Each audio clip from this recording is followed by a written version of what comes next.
Almost মাঝরাত্রির বা ভোর রাত্রিরে উঠে তুমি জার্নিটা শুরু করছো। হাইওয়েতে এরকম প্রচুর অ্যাক্সিডেন্টস হয় যার একটা মেজর পার্সেন্টেজ হয় কিন্তু এই চোখ লেগে যাওয়া থেকে। মোমেন্টাম তৈরি করতে পারাটা কিন্তু একটা স্কিল। ডোন্ট রাশ, মানে ওভার স্পিডিং এই রকম দিনে লং ড্রাইভে একেবারেই করবে না। হ্যালো, এতদিনে রেকর্ডিং মোড দেখতে দেখতে তোমরা জেনেই গেছো যে রেকর্ডিং মোড মানে লং ড্রাইভ। আর তোমাদের লং ড্রাইভ এক্সপিরিয়েন্সকে আরও ইজি, আরও বেটার করে দিতে আমরা নিয়ে এলাম ট্রাভেল টপিকের এই পর্ব। আজকের টপিক লং ড্রাইভের সেরা 10 টিপস। তোমরা অনেকেই আমাদের মাঝে মাঝেই কমেন্ট করে জানাও যে আমাদের ভ্লগগুলো দেখতে দেখতে তোমাদেরও অনেকেরই হয়তো লং ড্রাইভে যাওয়ার শখ হয়। আমরা সেটাকে কিন্তু একেবারেই উৎসাহ দিতে চাই, তবে অবশ্যই যে কোনো কিছু উৎসাহ দেওয়ার পাশাপাশি কিছু নিয়মকানুন থাকে, কিছু ডুজ ডোন্টস থাকে, এবং সেগুলোর কথা মাথায় রেখেই কিন্তু এই পর্বটা। আমাদের প্রথম পয়েন্টটা অবশ্যই ভালো করে ঘুমো। হ্যাঁ, নাকে তেল দিয়ে ঘুমো। লং ড্রাইভে যাওয়ার আগের দিন, স্পেশালি আগের যে রাতটা, জেনারেলি আমরা বারবার বলি যে লং ড্রাইভে যেতে গেলেই খুব আর্লি স্টার্ট করো, তার মানে অটোমেটিক্যালি ধরতে পারো ভোর রাতেই প্রায় স্টার্ট করতে হয়, মাঝরাতে ঘুম থেকে উঠে পড়তে হয়। তাই সেই রাত্রিটা অনেক ক্ষেত্রেই আমাদের যেরকম বডির বায়ো ক্লক হয়, আমাদের হয়তো ঠিকঠাক ঘুম হয় না। আমি সেই জন্য তোমাদের বলবো তার আগের দুটো রাত একেবারে ঘুমিয়ে পুষিয়ে নাও, যেটাকে বাংলায় বলে, অর্থাৎ পর্যাপ্ত ঘুম। সেটা খুব খুব জরুরি, কারণ সেটা না হলে বডি কিন্তু এবং মাইন্ড সারা দিন ফ্যাটিগ থাকবে। দ্বিতীয় পয়েন্টটা হচ্ছে যত তাড়াতাড়ি পারো স্টার্ট করো। অনেকেই আছো যারা হয়তো খুব সিজনড লং ড্রাইভ করে করে, তাদের হয়তো অনেকের অভ্যেস আছে যে তোমরা রাতেও ড্রাইভ করতে কোনো সমস্যায় পড়ো না, কিন্তু সবার ক্ষেত্রে তো সেটা হয় না। আমি সেই জন্যই এই পয়েন্টটাকে দ্বিতীয় পয়েন্ট হিসেবে রেখেছি।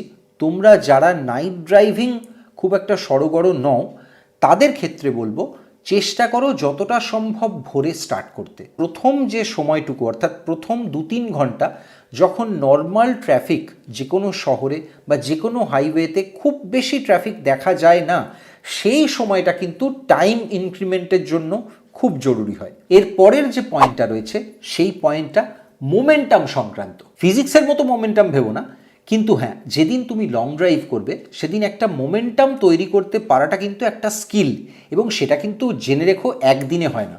আমাদের কারুর ক্ষেত্রেই হয়নি। করতে করতে যত বেশি লং ড্রাইভে যাবে, আস্তে আস্তে এক একটা রিয়েল টাইম অভিজ্ঞতা থেকে তোমরা কিন্তু এই জিনিসটা আরও আস্তে আস্তে শিখে যাবে। এবং এক্ষেত্রে খুব গুরুত্বপূর্ণ যে জিনিসগুলো আমরা নিজেরা লং ড্রাইভ করতে গিয়ে দেখেছি, সেখান থেকে বলবো অবশ্যই নিজেদের যে ব্রেকগুলো, অর্থাৎ কোন কোন জায়গায় গাড়ি থামাবে বা থামাতে হবেই, সেগুলো আগে থেকে পারলে একটু প্ল্যান করে নাও। যতটা সম্ভব অ্যাট এ স্ট্রেচ একটানা বেশি গাড়ি চালানোর চেষ্টা করো। অর্থাৎ অনেকেরই অভ্যেস থাকে যখন শুরুতে আমরা লং ড্রাইভ শুরু করি, একটু পরেই গাড়ি টানা চালাতে চালাতে মনে হয় যেন বোর হয়ে যাচ্ছি, তখন মনে হয় একটু থামি। অনেকেই অনেক ক্ষেত্রে ভাবেন যে একটু থেমে চা খেয়ে নিই, একটু ব্রেক দিই, কিন্তু না, সেটা করলে সমস্যা যেটা হয়, গাড়ি যতক্ষণ না তুমি কন্টিনিউয়াস এক টানা একটা স্পিড মেনটেন করে চালাতে পারবে, ততক্ষণ কিন্তু তুমি সারা দিন যে লম্বা ডিস্টেন্সটা ট্রাভেল করছো সেই মোমেন্টামটা বিল্ড করতে পারবে না। যদি 100 বা 200 কিলোমিটার অ্যাট এ স্ট্রেচ গাড়ি চালাতে পারো, তাহলে কিন্তু সারা দিনের টোটাল যে ডিস্টেন্সটা ট্রাভেল করতে হবে সেটাকে একটা অঙ্কের হিসেবে ভাগ ভাগ করে নেওয়া অনেক সহজ হয়ে যায়। আর এই পয়েন্টটার সঙ্গেই লাস্টে যোগ করতে চাইবো, অবশ্যই যাওয়ার আগে থেকে প্ল্যান করে নাও নাইট স্টেটা কোথায় করবে। তার কারণ যদি আগে থেকে জেনে রাখো যে অমুক একটা জায়গায় একটা হোটেল বা রিসর্ট বা কোনো একটা ডেস্টিনেশনে আমাকে আজকে পৌঁছতেই হবে, তাহলে কিন্তু একটা তাগিদ ভেতর থেকে থাকে যে আজকে আমায় অতটা ড্রাইভ করে পৌঁছতেই হবে। এবং সেটা অনেকটা বলতে পারো, ছোটোবেলায় আমরা যখন পরীক্ষা দিতাম, সেই পরীক্ষায় যে আমরা একটা সিস্টেম ফলো করতাম না, যে 3 ঘন্টার পরীক্ষায় 2 ঘন্টায় আমায় এত নম্বরের আনসার দিয়ে ফেলতেই হবে, সেই রকম একটা ডিসিপ্লিন নিজের মধ্যে তৈরি করতে পারাটা কিন্তু লং ড্রাইভের জন্য খুব গুরুত্বপূর্ণ। এক একটা লং ড্রাইভ সবসময় এক এক রকম চ্যালেঞ্জ নিয়ে আসে। আমাদের সঙ্গে এরকম অনেক লং ড্রাইভের এক্সপিরিয়েন্স তোমরা তো অলরেডি করে ফেলেছো, তবে খুব রিসেন্টলি আমরা কিন্তু লখনৌ থেকে আগ্রা এক্সপ্রেসওয়ে দিয়ে ড্রাইভ করেছিলাম, এবং সেটা রেকর্ডিং মোডের প্রথমবার কোনো এক্সপ্রেসওয়ে এক্সপিরিয়েন্স। কেমন ছিল সেই ব্লগটা যদি এখনও না দেখে থাকো, তাহলে নিচে ডেসক্রিপশানে লিঙ্কটা দিয়ে দিলাম, ওপরে আই বাটনেও লিঙ্কটা রইল। 4 নম্বর পয়েন্টটা খুব অদ্ভুত, ডোন্ট রাশ। মানে ওভার স্পিডিং এই রকম দিনে লং ড্রাইভে একেবারেই করবে না।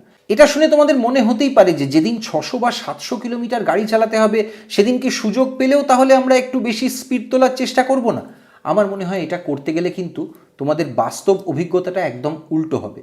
আমি বলি, যখনই তোমরা এফর্ট দিয়ে গাড়িকেও বেশি এফর্ট দেওয়াবার চেষ্টা করবে এবং নিজেও বেশি এফর্ট দিয়ে ওভার স্পিডিং করার, রাশ করার চেষ্টা করবে, তখন খুব তাড়াতাড়ি ক্লান্ত হয়ে যাবে, গাড়িও ক্লান্ত হবে।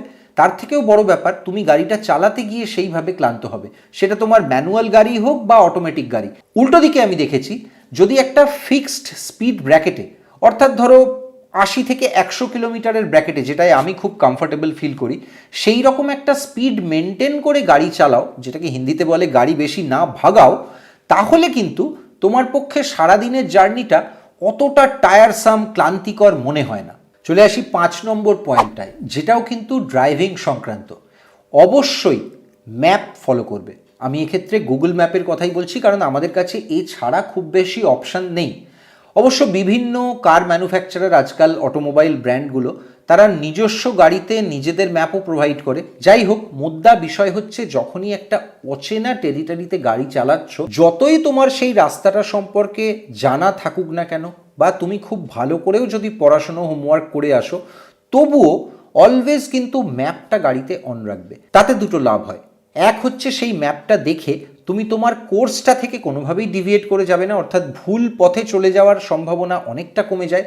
2 নম্বর যেটা তোমার লাভ হবে, সেটা হচ্ছে যে কোনো ম্যাপ একটা রুট দেখানোর পাশাপাশি পসিবল কতটা সময় তোমার বাকি রয়েছে সেই ডেস্টিনেশনে পৌঁছতে, এবং তোমার ওভারঅল ড্রাইভের বাকি ডিটেলসগুলো, বাকি ইনফরমেশানগুলো তোমাকে একেবারে হাতে গরম দিতে থাকে। ফলে সেগুলোও কিন্তু ড্রাইভকে প্ল্যান করতে, অর্থাৎ কখন আমাকে ব্রেক কমিয়ে ফেলতে হবে, কখন আমি একটু রিল্যাক্সড হয়ে চালাতে পারি, এই সবগুলো গাড়ি চালানোর সঙ্গে সঙ্গেই প্ল্যান করে নিতে অনেক হেল্প করে। এতক্ষণ তোমাদের যে পয়েন্টগুলো বলছিলাম, সেই পয়েন্টগুলো মোটামুটি ড্রাইভিং সংক্রান্ত, মানে কিভাবে গাড়িটা চালাবে সেটা নিয়ে। এর পরে যে পয়েন্টগুলো বলবো, সেগুলো কিন্তু তুমি কীরকম থাকলে বা কি ফলো করলে খুব ভালোভাবে লং ড্রাইভ করতে পারবে সেই সংক্রান্ত। আর সেটা নিয়েই আমাদের 6 নম্বর পয়েন্টটা, যে 6 নম্বর পয়েন্টটা খাওয়া দাওয়া নিয়ে। হ্যাঁ, অবশ্যই খাওয়া দাওয়ার খুব গুরুত্বপূর্ণ একটা ভূমিকা থাকে লং ড্রাইভের দিনে। যেমন আমি তোমায় বলছি, যদি তোমরা কোনো একটা দিনে নির্দিষ্ট একটা সময় লং ড্রাইভে যাও, তাহলে তার আগের দিনের ইভিনিং থেকেই তোমার যে রুটিনটা, এবং স্পেশালি তোমার খাওয়া দাওয়ার রুটিনটা, সেটা খুব গুরুত্বপূর্ণ হয়ে দাঁড়ায়। যেদিন লং ড্রাইভে বেরোতে হবে, যদি সেটা খুব ভোরে বেরোতে হয়, তাহলে অবভিয়াসলি তার আগের দিনের যে ডিনারটা, সেটা নর্মালি তুমি যে সময় ডিনার করো তার থেকে অন্তত 1 বা পসিবল হলে 2 ঘন্টা আগে করো, এবং সেই ডিনারটাকে খুব সিম্পল, খুব সহজ পাচ্য রাখার চেষ্টা করো। এর পরের পার্টটা চলে আসে লং ড্রাইভের দিন খাওয়া দাওয়ার। একটা জিনিস মাথায় রেখো, আমরা নিজেরা দেখেছি, যেদিন তুমি লং ড্রাইভে যাবে সেদিন কিন্তু তোমার প্রচণ্ড খিদে পাবে। অর্থাৎ লং ড্রাইভটা এমন একটা এক্সপিরিয়েন্স এবং এমন একটা এক্সারসাইজ, যেটা মাইন্ড এবং বডি দুটোকেই এতটা ব্যস্ত রাখে যে আমাদের কিন্তু প্রচুর ক্যালোরি ক্ষয় হয়, এবং সেই কারণের জন্য ঠিক সময় খাবার খেতে থাকা সেটা কিন্তু খুব গুরুত্বপূর্ণ। যার জন্য সব সময় বলি, ফার্স্ট আওয়ারে একটা হেভি ব্রেকফাস্ট খুব জরুরি, এবং সেক্ষেত্রেও মাথায় রেখো, একটা নির্দিষ্ট ইন্টারভ্যালে সারা দিন ধরে যদি ব্রেকে ব্রেকে খেতে পারো খুব ভালো হয়।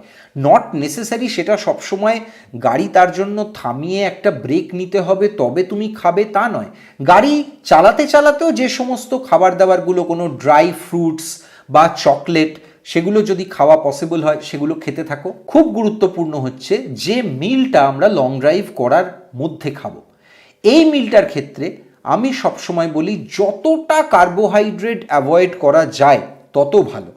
আমাদের অনেকেরই, বাঙালিদের হ্যাবিট থাকে হয়তো ভাত খাওয়া, কিন্তু লং ড্রাইভের দিনে সব সময় আমি প্রেফার করি রুটি খেতে, ফর অবভিয়াস রিজন, ঘুম কম পাবে বা অন্যান্য অনেক কিছু সুবিধে হবে, এবং পরিমাণে খুব সীমিত খাওয়া, বারবার খাওয়া এবং কম খাওয়া, এটাই কিন্তু লং ড্রাইভের দিনের সবচেয়ে স্মার্ট মন্ত্র। নম্বর পয়েন্টটার সঙ্গে একদম হাত ধরাধরি করে আসে 7 নম্বর পয়েন্টটা। সেটা খুব সিম্পল, শুনে মনে হবে এটা আর নতুন কি। জল খেতে হবে খুব বেশি করে। ভীষণ ভীষণ গুরুত্বপূর্ণ এই পয়েন্টটা। তার কারণ তুমি যেদিন লং ড্রাইভ করবে, সেটা হতে পারে গরমকাল, হতে পারে শীতকাল, যেদিনই লং ড্রাইভ করো না কেন, মাথায় রেখো আমরা অন্য দিন যখন কোনো ফিজিক্যাল এক্সারসাইজ করি তখন কিন্তু আমাদের ঘাম হয় এবং তার সঙ্গে সঙ্গেই আমাদের বডিতে জলের প্রয়োজন হয়। লং ড্রাইভের দিন অ্যাপারেন্টলি দেখে মনে হয় আমি তো এসির মধ্যে গাড়ি চালিয়ে যাচ্ছি বা বসে আছি এক জায়গায়, কিন্তু আদতে সেটা কিন্তু নয়। কারণ আমার ব্রেন এবং বডি এমনভাবেই কন্টিনিউয়াস কাজ করে যাচ্ছে, একটা খুব কনসেন্ট্রেশনের কাজ করে যাচ্ছে, যাতে কিন্তু তার একটা এক্সারশন হচ্ছে এবং সেই কারণের জন্য বডি খুব তাড়াতাড়ি স্ট্রেসড এবং ডিহাইড্রেটেড হয়ে যায়। সেইটা যাতে না হয় সেই জন্য ফ্লুইড কনজিউম করাটা খুব খুব গুরুত্বপূর্ণ। অর্থাৎ জল খেতে হবে পর্যাপ্ত পরিমাণে, যদি পসিবল হয় ডাবের জল বা আখের রস, যেগুলো তোমার গোটা সিস্টেমকে কুল অফ করবে, সেই জাতীয় কিছু খেতে হবে। যদি একান্ত কিছু না পাও তাহলে অবশ্যই কোনো গ্লুকোজ জাতীয় সফট ড্রিঙ্ক বা এগুলোও ক্যারি করতে পারো। মোদ্দা বিষয়টা হচ্ছে কোনো সময় যেন ডিহাইড্রেটেড না ফিল হয়। খাওয়ার কথা বলেছি, জল খাওয়ার কথা বলেছি, ঘুমেরও একটা সম্পর্ক রয়েছে, একেবারে সরাসরি সম্পর্ক রয়েছে লং ড্রাইভের সঙ্গে। আর সেটাই আমাদের 8 নম্বর পয়েন্ট। লং ড্রাইভ করতে করতে স্পেশালি যদি খুব মোনোটোনাস সেটা হয়ে যায়, অর্থাৎ একটা এক্সপ্রেসওয়েতে যখন তুমি ড্রাইভ করছো, খুব একটা টার্ন বা ট্রাফিকের খুব বেশি ভ্যারিয়েশন নেই, পুরো বলতে পারো গাড়ি ক্রুজ করছে বা টানা একই মোশনে চলছে, তখন কিন্তু ব্রেন কন্টিনিউয়াস এই সিগন্যালটা আমাদের পাঠাতে থাকে যে এবার একটু বোধহয় বিশ্রাম নিয়ে নেওয়া যায়, এবার একটু রিল্যাক্স করা যায়। আর সেটাই কিন্তু সময় সময় কাল হতে পারে। ওই যে বলে না হিন্দিতে একটা কথা মাঝে মাঝেই বলি আমি, যে নজর হাটি দুর্ঘটনা ঘাটি। এই নজর হাটিটা কিন্তু হাইওয়েতে খুব ভয়ঙ্কর হতে পারে, যেটাকে আমরা বাংলায় বলি চোখ জড়িয়ে আসা। এবং সেই চোখ জড়িয়ে আসাটা কিন্তু বহু রিপোর্টস এরকম বলে যে হাইওয়েতে এরকম প্রচুর অ্যাক্সিডেন্টস হয় যার একটা মেজর পার্সেন্টেজ হয় কিন্তু এই চোখ লেগে যাওয়া থেকে। এবং সেটা অ্যাভয়েড করার জন্য সব সময় আমি বলি যে আগে থেকে পর্যাপ্ত ঘুমের পর লং ড্রাইভ করাটা খুব গুরুত্বপূর্ণ। আর লং ড্রাইভের মধ্যে চেষ্টা করো ফ্লাস্কে একটু ব্ল্যাক কফি সঙ্গে রাখতে। যদি তার পাশাপাশি মনে হয় যে একটু একটু ঝিমুনি ভাব আসছে, স্পেশালি খাওয়া দাওয়ার পরে অর্থাৎ লাঞ্চের পরে যে ফ্যাক্টরটা সবচেয়ে বেশি কাজ করে, তাহলে কিন্তু বলবো অবশ্যই সঙ্গে চিউইংগাম বা এই জাতীয় কিছু ক্যারি করো। আর একটা খুব গুরুত্বপূর্ণ ফ্যাক্টর, সেটা তোমার কো প্যাসেঞ্জার প্লে করতে পারে। অর্থাৎ যিনি গাড়ি চালাচ্ছেন তার তো ঘুম আসতেই পারে, স্বাভাবিক, কিন্তু যিনি তার সঙ্গে ট্রাভেল করছেন তারও কিন্তু একটা ভূমিকা এক্ষেত্রে থেকে যায়। যদি কন্টিনিউয়াস সেই গাড়িটা চালাবার সময় তোমরা গল্প করো বা কথা বলো, অর্থাৎ একটা ইন্টারাকশন থাকে, তাহলে কিন্তু দুজনেই একসঙ্গে সজাগ থাকতে পারে। সবচেয়ে খারাপ এক্সপিরিয়েন্সটা হয় যদি গাড়িতে বাকি যারা আছেন তারা একসঙ্গে ঘুমিয়ে পড়েন, সেটা কিন্তু একেবারেই কাম্য নয়। যদি একান্ত এত কিছু করার পরও কোনো লং ড্রাইভে মনে হয় প্রচণ্ড ঘুম পেয়ে যাচ্ছে, অর্থাৎ চোখ পুরো বুজে আসছে, তাহলে কিন্তু ভুলেও তখন গাড়ি চালাবে না। জাস্ট গাড়িটাকে একটা সাইড করবে, সেটা যেরকমই এক্সপ্রেসওয়ে হাইওয়ে যেরকমই রাস্তা হোক না কেন, এমার্জেন্সি লাইটটা অন করে দেবে এবং অবশ্যই মুখে চোখে জল দিয়ে একেবারে আগে ফিল করে নেবে যে ঘুমটা পুরোপুরি কেটেছে কিনা, তারপরে কিন্তু স্টিয়ারিংয়ে হাত দেবে। আলমোড়া থেকে বেনারস কত কিলোমিটার হয় জানো? 818 কিলোমিটার। অবশ্যই সেই ড্রাইভটা আমরা নিজেরা করেছিলাম এবং সেই অভিজ্ঞতা থেকেই তোমাদের এই কথাগুলো বলতে পারছি।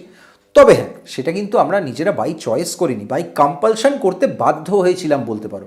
কেমন ছিল সেই এক্সপিরিয়েন্সটা যদি তোমরা দেখতে চাও, তাহলে উত্তরাখণ্ড সিরিজের একটা স্পেশাল ব্লগ আছে আমাদের, সেই ব্লগটার লিঙ্ক নিচে ডেসক্রিপশানে রাখলাম, আর একই সঙ্গে তোমাদের জন্য আই বাটনেও রাখলাম, সময় করে দেখে নিও।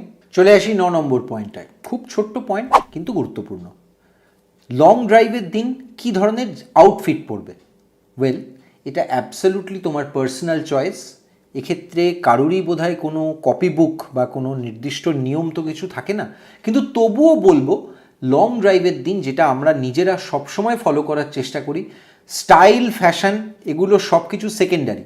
অবশ্যই সবার আগে যেটাকে কনসিডার করবে সেটা হচ্ছে কমফর্ট, অর্থাৎ কী ধরনের জামা কাপড়ে তুমি সবচেয়ে বেশি কমফর্টেবল ফিল করো, একদম সেই ড্রেস কোডটাই তুমি লং ড্রাইভের দিন ফলো করো। কারণ তোমায় মাথায় রাখতে হবে অলমোস্ট মাঝরাত্রির বা ভোর রাত্রিরে উঠে তুমি জার্নিটা শুরু করছো, এবং যদি একটা 600 বা 700 কিলোমিটারের স্পেল তোমাকে একদিনে বা অ্যাট এ স্ট্রেচ ড্রাইভ করতে হয়, তাহলে কিন্তু সেটাতে মিনিমাম 15-16 ঘন্টাও লাগতে পারে।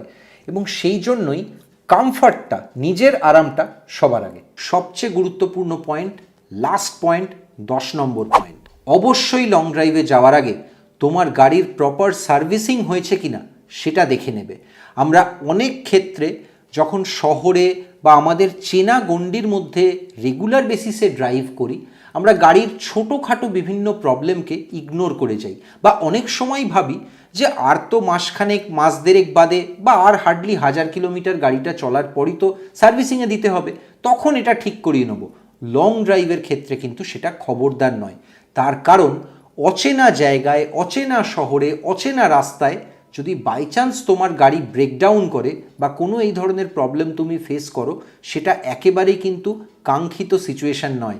সেই জন্য সবসময় বলি, আগে গাড়ির হেলথ চেক আপ করিয়ে নাও, তারপরে লং ড্রাইভ প্ল্যান করো। কেমন লাগলো এই পর্বটা? তোমরা যারা এখনও লং ড্রাইভে বেরোওনি বা নিজেদের প্রথম লং ড্রাইভটায় বেরোবে ভাবছো, আশা করি তাদের এই পর্বটা ভালোই লাগবে। আর যারা তোমরা লং ড্রাইভ করে করে একেবারে সিজনড হয়ে গেছো, তারাও অবশ্যই আমাদের কমেন্ট করে জানিও যদি এই পর্বটায় কোনো পয়েন্ট বাদ গিয়ে থাকে। আর যদি আরও এই ধরনের কোনো ইন্টারেস্টিং টপিক নিয়ে তোমরা চাও আমরা এর পরের ট্রাভেল টপিকটা করি, তাহলে অবশ্যই সেটা একটু আমাদের লিখে জানিও। আমাদের সঙ্গে যোগাযোগ করবে কিভাবে সেটা তো তোমরা জানোই, এই ভিডিওটার নিচে কমেন্ট করতে পারো। তার পাশাপাশি স্ক্রিনে যে নাম্বারটা এখন দেখতে পাচ্ছ সেই নাম্বারটায় হোয়াটসঅ্যাপ করতে পারো। এমনকি খুব আর্জেন্ট, খুব জরুরি কিছু থাকলে আমাদের সঙ্গে সরাসরি যোগাযোগ করতে পারো ফোনেও। এর পাশাপাশি ফেসবুকে আমরা রয়েছি টুইটারে, আমরা রয়েছি ইনস্টায়। এবং এত কিছুর পর যদি মনে হয় পার্টিকুলার কোনো টপিক নিয়ে তোমাদের ট্রাভেল টপিক চাই নেক্সট কোনো পর্বে, তাহলে আমাদের ফেসবুকে যে গ্রুপ রয়েছে অর্থাৎ রেকর্ডিং মোড ট্রাভেলগ, সেখানেও কিন্তু আমাদের লিখে জানাতে পারো। আর ভালো হ্যাবিটগুলো অ্যালগরিদমের জন্য একটু বজায় রাখো। ইউটিউবে সাবস্ক্রাইব, ফেসবুক টুইটারে ফলো, ইনস্টাতেও লাইক ফলো। দেখা হচ্ছে পরের কোনো ইন্টারেস্টিং টপিক নিয়ে, পরের ট্রাভেল টপিকে।